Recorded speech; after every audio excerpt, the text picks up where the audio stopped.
considered having a rat for a pet. And we're doing this segment about Dumbo rats, and I just had to pull up a little research to see, okay, do people actually have these creatures as pets? 91 reviews on the PetSmart website, all of them rave reviews for little Dumbo rats. People love these things. Let's check in with Dr. Jill and say, why do people love their Dumbo rats? What do you have there?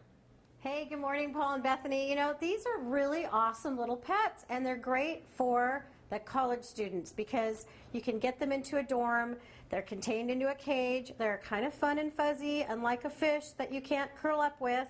And they're really kind of cool little pets. They're really affectionate. Now, are those full-sized ones? I mean, I think of rats, I think they can get really big, and I don't want a big rodent. These are babies, actually. Okay. They're about 4 weeks old. Amber here's a student at Humboldt State, and these are her new dorm pets, I guess, if you will. And they're just the cutest darn things. They're already potty trained, she tells me. And if you look, I mean, they're pretty cuddly, right? I know, Paul, you're just dying to have one of these. They're very snuggly. Now, the name, I assume, draws from the fact that they've got bigger ears than your typical little rodent, right? They do. They have bigger ears. They've actually been bred specifically for the pet industry. They're not feeder rats to be fed to snakes, and they're handled so much so that they're way more tame and lovable than actually some of your regular rats or your pet rats. These guys actually are bred specifically for the pet industry. So they do make some great little pets. Let's see, you want a little carrot? And surprisingly, I was reading they live up to 3 or 5 years old. So they actually have a nice little lifespan for rodents. They do. They do live somewhere between 3 and 5, as long as you take good care of them.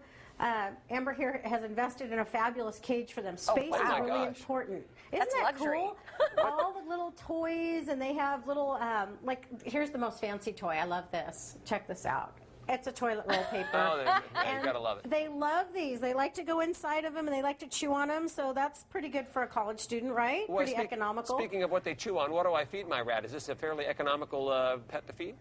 Well, you know, this brand is excellent. It's called Oxbow, and it has all the nutrients. You can't just feed them seed. I want to make sure people understand. Don't go out and feed them bird seed or lots of sunflower seeds because they have lots of cholesterol in them. They'll get overweight or obese, and you certainly don't want your rat to become diabetic. And yes, they can become diabetic, and they can have seizures and all sorts of things. So really important to feed them well. Also fresh fruits, vegetables, and they are carnivores, so sometimes a little piece of chicken or egg also is a nice treat for them. Oh man, they are such cute little creatures. And I was reading there's apparently a book that you can train your rat. You can train your pet rat. Oh yeah, of course you can. You can train it to not crawl up your sweater while you're on live TV. I don't know. That makes for... There we go. This one has disappeared. All right. Yes, you can train them. Absolutely. There's some great ebooks you can download to learn how to do that. Well, thank you for the eye-opening lesson on Dumbo rats. Thanks, Jill. We'll catch you next time. And if you want to schedule an appointment with Dr. Jill, check out our website, drjill.com. And by the way, she's mobile as well. You can go to her place or she can come to yours. Her number's there on your screen. It's 916-989-0738. And apparently at PetSmart, they're having a sale. You can get them for $11.99 right now. Fantastic. Steal.